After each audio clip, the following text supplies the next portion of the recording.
Bonjour à tous, je vous présente Pascal Rodet. Il dirige le pôle éducation de l'Union qui comprend la jeunesse, la famille et le MAE. Les JA de Neuilly le connaissent très bien. Ne vous inquiétez pas, JA, il ne vient pas aujourd'hui pour une interrogation surprise pour vos badges. Il vient aujourd'hui pour passer toute la journée avec la jeunesse, parce que les activités commencent aujourd'hui, donc il restera avec nous pour l'après-midi, la cérémonie de passation, et voilà. Donc Pascal. Merci. Merci beaucoup pour votre invitation et ce moment que nous pouvons passer ensemble, et ce moment particulier de vivre le sabbat entre frères et sœurs pour louer le Seigneur pour tout ce qu'il a fait pour nous. Alors, c'est vrai que comme il a été présenté, là je m'occupe de la jeunesse et ça a été encore le cas cet été. Je suis parti avec 45 explorateurs de France et de Belgique pour représenter notre union dans un camporé. Un camporé, c'est le rassemblement de tous les explos de différents pays. On aura celui de notre division en Suisse l'été prochain. Alors, modestement, nous affichons pour l'été prochain à peu près 5000 explorateurs qui se réuniront à côté de Neuchâtel. Mais cet été, nous sommes partis, nous, 45 explorateurs plus 5 animateurs, joyeusement 50 venant de la France et de la Belgique, au milieu de 48 000 explorateurs. Alors forcément, ça fait tout de suite beaucoup plus petit que quand on regarde. Cet été, j'espère pouvoir emmener 300 explorateurs français et belges, mais là, c'était 50 au milieu de 48 000. C'est toujours un événement assez particulier, extraordinaire, 48 000 sur un immense champ, en train de chanter, de louer, de partager, de discuter, de rencontrer d'autres explos. 48 000, c'est toujours assez difficile à gérer.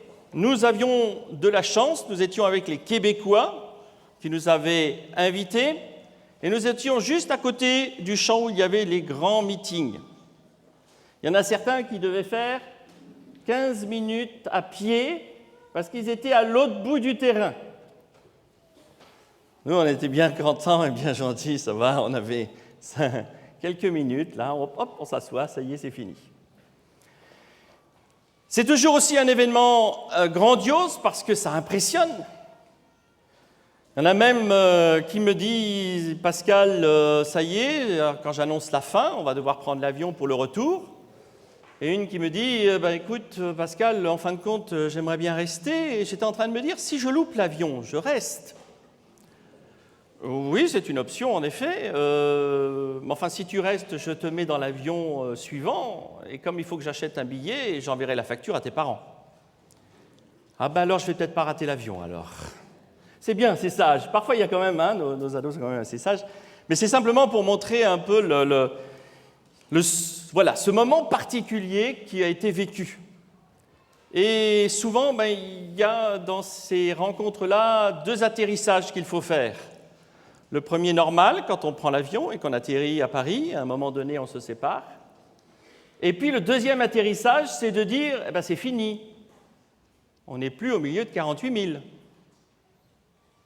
On n'est plus au milieu des États-Unis. On est dans notre église, on est chez nous, on est dans notre ville, on est à l'endroit où on se trouve. Nous, jeunes adventistes. Et là où on se trouve, la vie continue, sans les 48 000 derrière. Ça, c'est le deuxième atterrissage. Ça y est, maintenant, on s'est posé, c'est fini. On met un arrêt. Quelque part, c'est un peu ce qui s'est passé pour Daniel. Daniel, on le connaît pour, forcément, tout ce qu'il a exprimé, prophétisé, sur l'avenir de notre monde. Un livre essentiel pour nous adventistes par rapport à ces prophéties. Un livre qui annonce les empires les uns après les autres. Un livre qui annonce après les empires.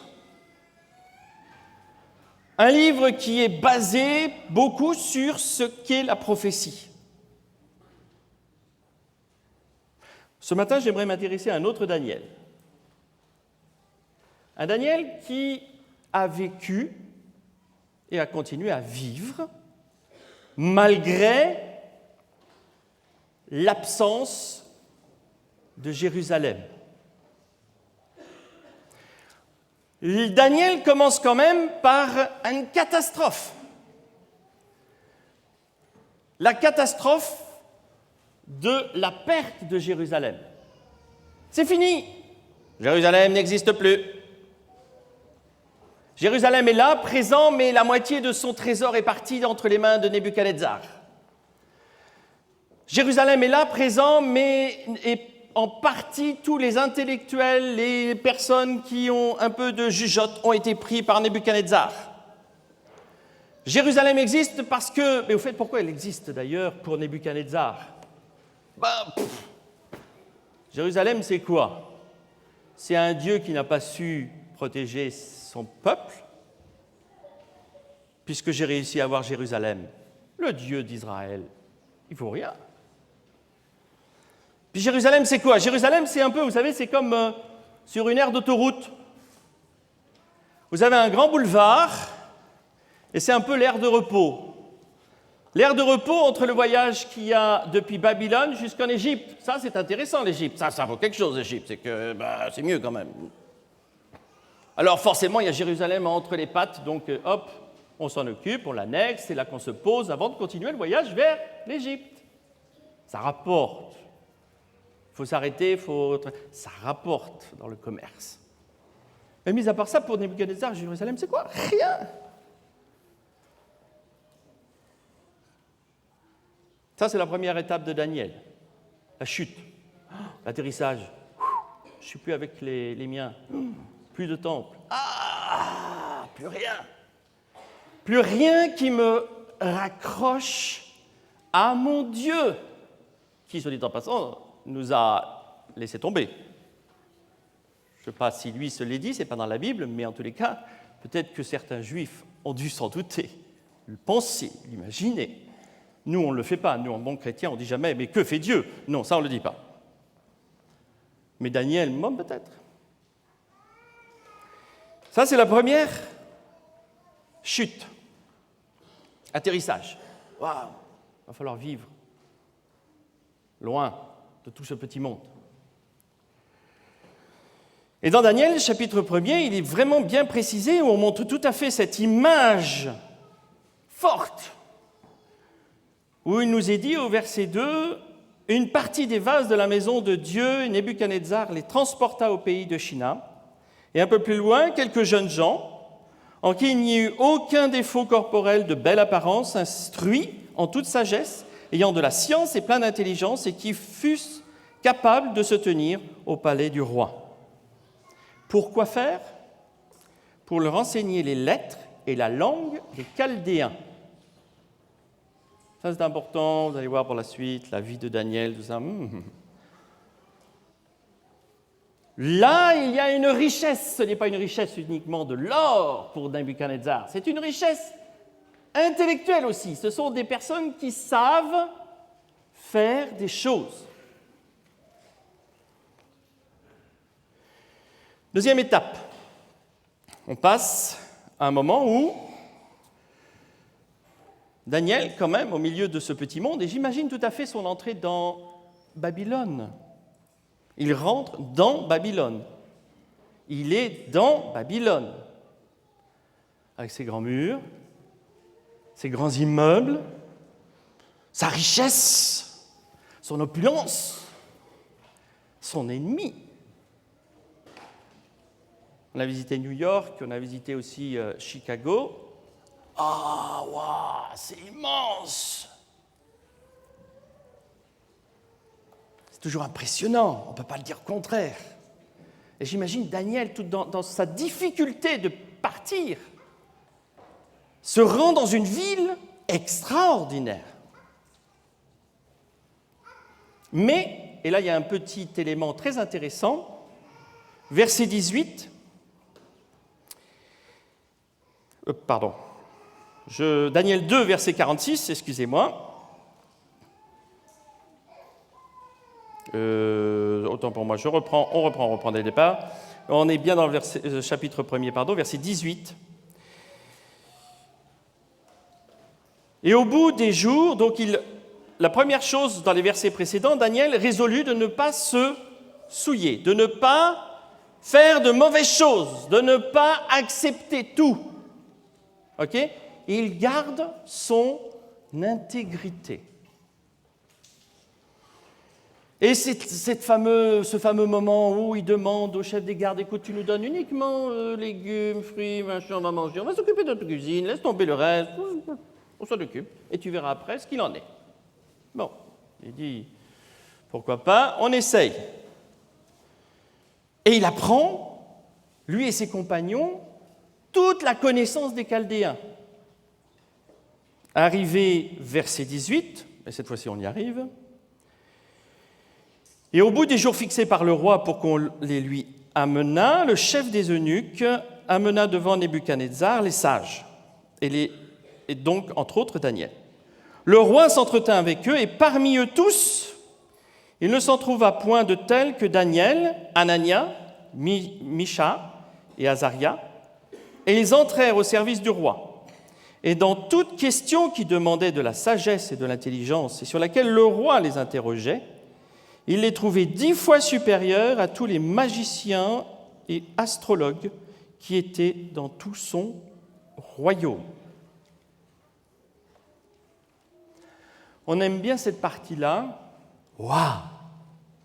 10 fois supérieurs! Je sais pas, ça fait... ils sont bons, Daniel et ses amis. Ils sont bons quand même. 10 fois supérieurs de tous les autres du royaume. C'est quelque chose. Ce qui, quand même, amène Daniel et ses camarades à travailler pour qui? Nebuchadnezzar. Daniel travaille pour Babylone. Daniel est au service du roi de Babylone, celui qui a détruit Jérusalem, qui a mis à mal le trésor du temple. On va dire, oui, mais il était prisonnier, tout ça, c'est pas évident. Oh, c'est vrai, bon, d'accord. Il a travaillé. Ce qui lui a permis d'ailleurs, en exprimant ses connaissances, son travail et ce qu'il faisait pour le roi, à un moment donné, sortir encore plus du lot. Et c'est l'expérience du premier songe du roi. On arrive au chapitre 2. Et là, vous savez, vous connaissez le songe avec la statue d'or, d'argent, d'airain, etc. Tout y passe. La statue de Daniel avec les différents éléments. Mais qu'est-ce que c'est que ça? Première question du roi. Vous connaissez l'histoire. J'arrive simplement au moment où Daniel explique le songe. Comment le roi réagit? Daniel, chapitre 2, verset 46. Alors le roi Nebuchadnezzar tomba sur sa face et se prosterna devant Daniel. Et il ordonna qu'on lui présentât des offrandes et des parfums. Le roi parla à Daniel et dit « Certainement, votre Dieu est le Dieu des dieux et le Seigneur des rois, et il révèle les secrets puisque tu as pu découvrir ce secret. » Alors le roi éleva Daniel en dignité et lui fit de riches présents. Il l'établit gouverneur de toute la province de Babylone et chef suprême de tous les sages de Babylone. Daniel, c'est le boss, c'est le patron de Babylone. C'est lui qui gouverne, c'est lui qui va enrichir Babylone, qui va lui permettre de vivre correctement parce que c'est lui qui gouverne Babylone. avec une reconnaissance de Nebuchadnezzar qui est un début de changement. Je reconnais que votre Dieu est le Dieu des cieux, celui qui révèle les secrets. De votre Dieu, il est fini. D'un seul coup, après cette expérience de Daniel, Nebuchadnezzar dit il y a peut-être quelque chose quand même dans votre Dieu.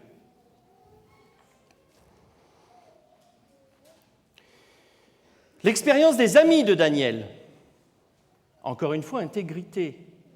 On ne se prosternera pas devant ta statue, Nebuchadnezzar.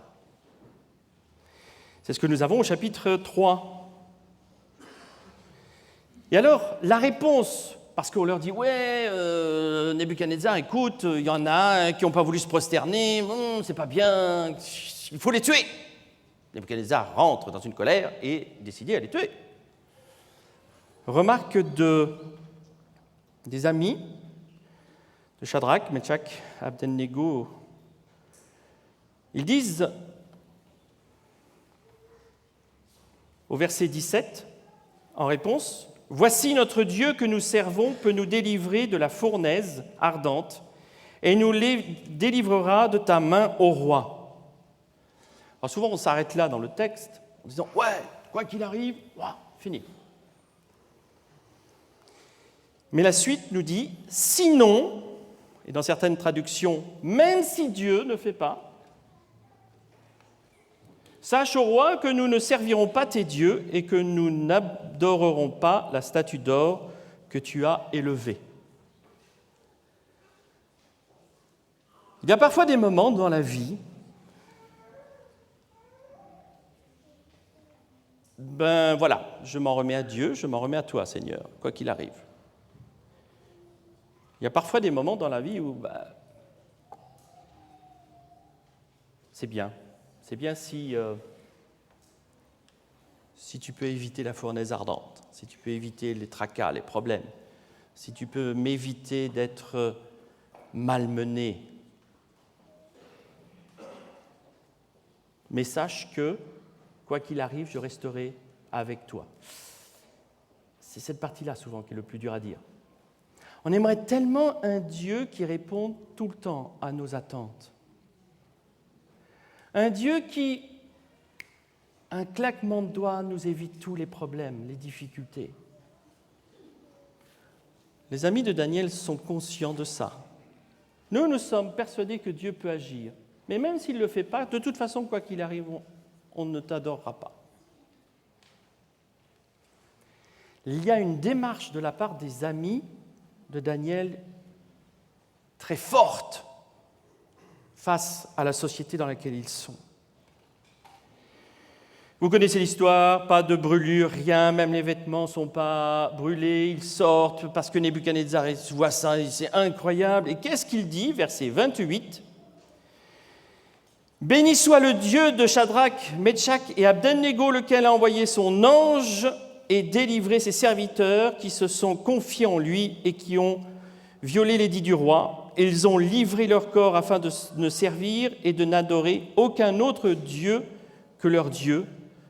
De ma part, ordre est donc donné que tout homme de quelque peuple, nation ou langue qu'il soit, qui parlera mal du Dieu de Shadrach, Meshach et Abednego, soit mis en pièces. » Bon, la dernière partie, forcément, on reste un petit peu roi quand même. C'est moi qui ai l'autorité. Si ça ne va pas, je vous tue. Encore une fois, décidément, il n'arrête pas, Nebuchadnezzar. Si tu ne fais pas ça, je te tue. Bon, l'avantage, c'est que cette fois-ci, c'est dans le bon sens.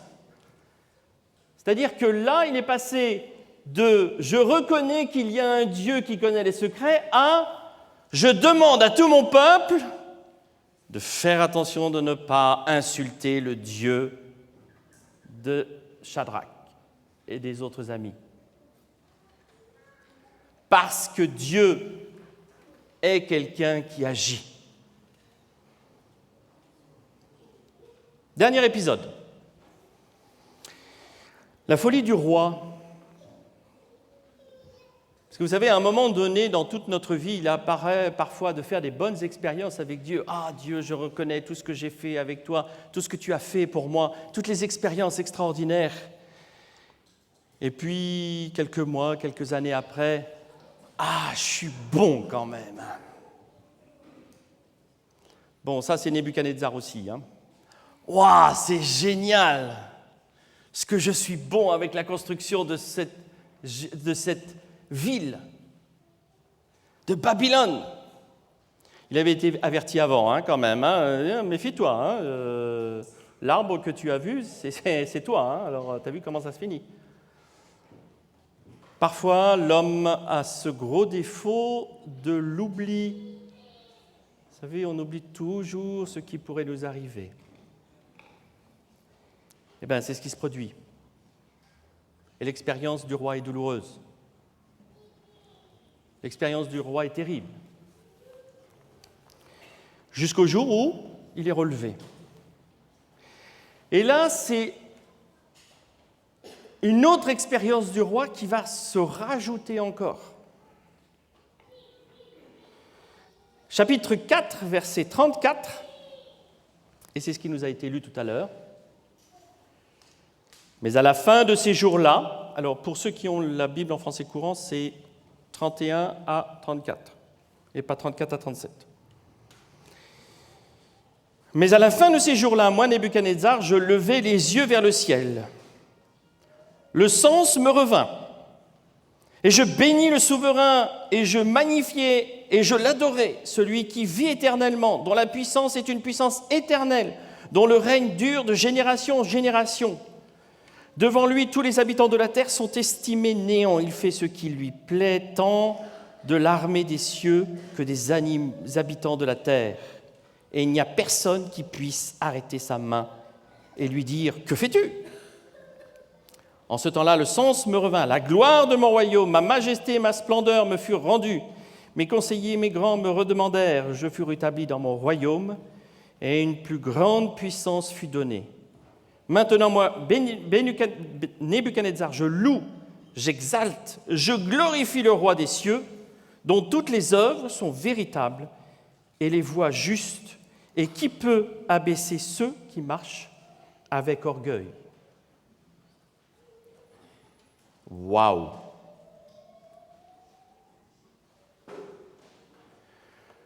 Quelque part, sans en avoir l'air, Dieu a gagné. Vous vous souvenez, au départ, le Dieu d'Israël,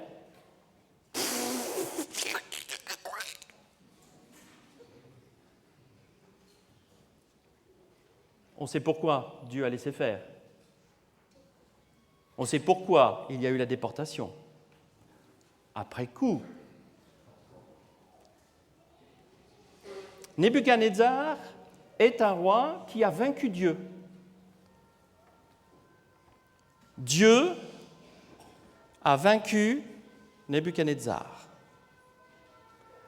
Nebuchadnezzar, cette fois-ci, c'est plus respecter le Dieu de Daniel ou de Shadrach, etc. C'est je respecte moi-même Dieu, le vrai. C'est mon Dieu.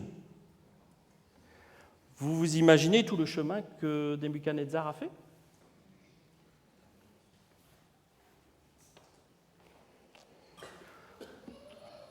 On aime beaucoup les prophéties de Daniel, à juste titre. N'oublions pas ce que Daniel a fait en travaillant à Babylone.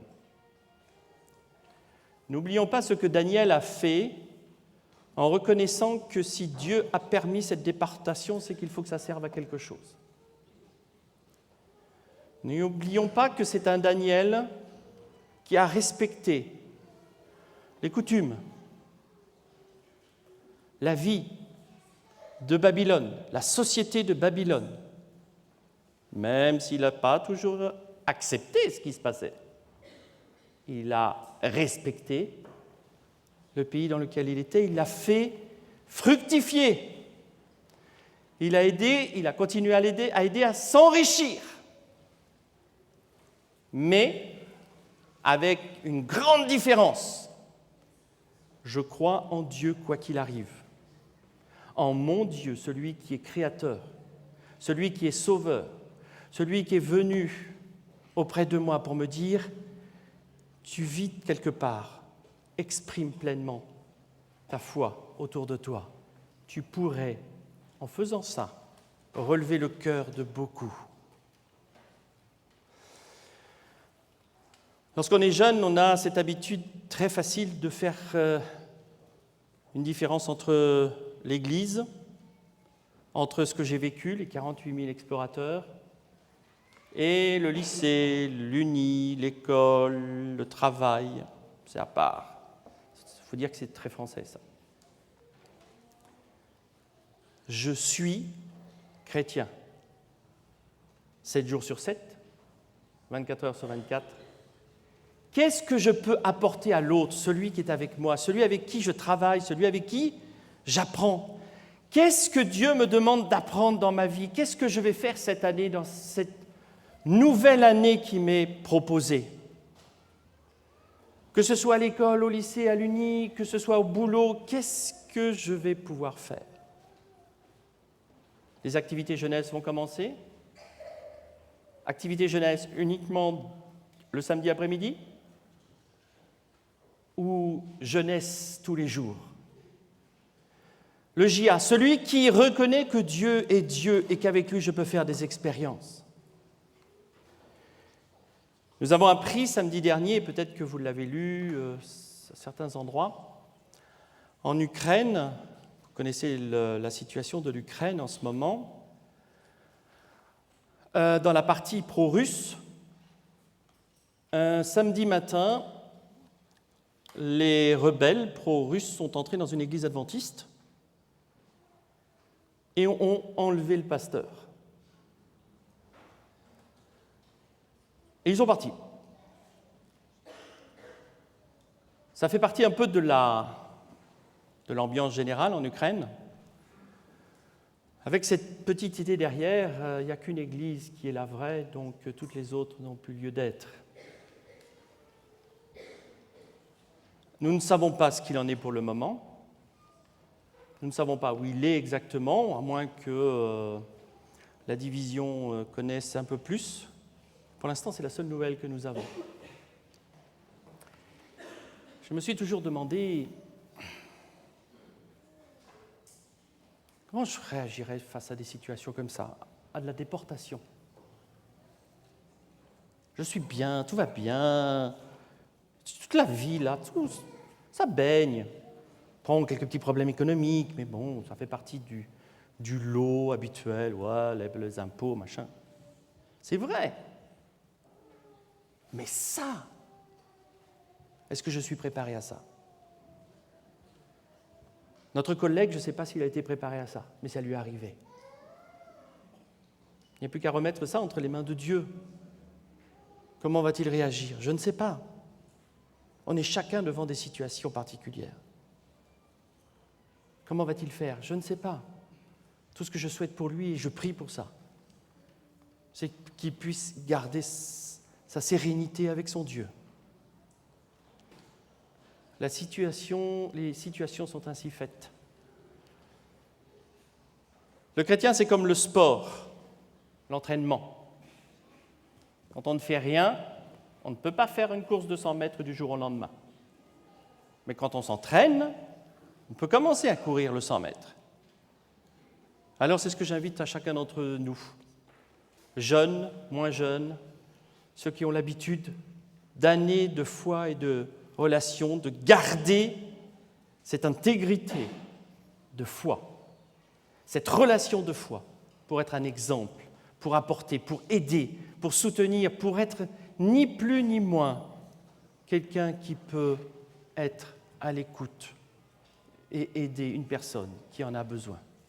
Que le Seigneur nous aide dans ce sens. Amen.